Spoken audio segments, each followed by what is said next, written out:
Moja kati ya taarifa ambayo ina trend sasa hivi ni kuhusiana na kocha wa Simba Sport Club. Hapa namzungumzia Dimitar Pantev ambaye amekuja.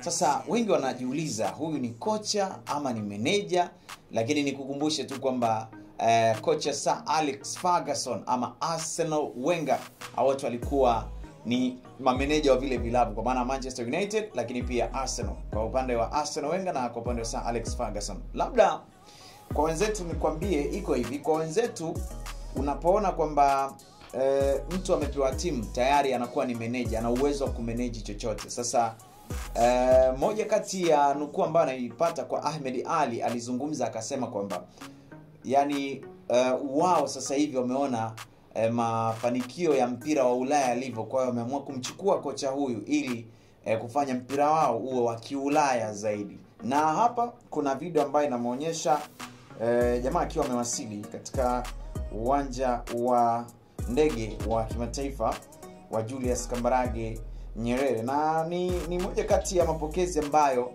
jamaa amekuja kwa spiri sana. Ni moja kati ya mapokezi ambayo yamevutia sana watu wengi. Unaweza pia kuona picha hizo hapo akiwa anafika kwenye uwanja huo akiwa ameongozana na mwenzake, na Simba wenyewe wamesema pale ni meneja mkuu Dimitar Pantev akiwa na msaidizi wake Bokio Kamenov, ambapo wamewasili nchini hivi leo. Lakini pia unaona video kwa hapo, kuna video hiyo ambayo inaendelea kionyesha jinsi gani ambavyo wamefika, maandalizi, pokezi mpaka anapanda kwenye gari lake. Kwa hiyo ni namna gani ambavyo unaona Simba wamejipanga kwa ajili ya michuano ya kimataifa, lakini pia ligi ya ndani. Una nini cha kucomment?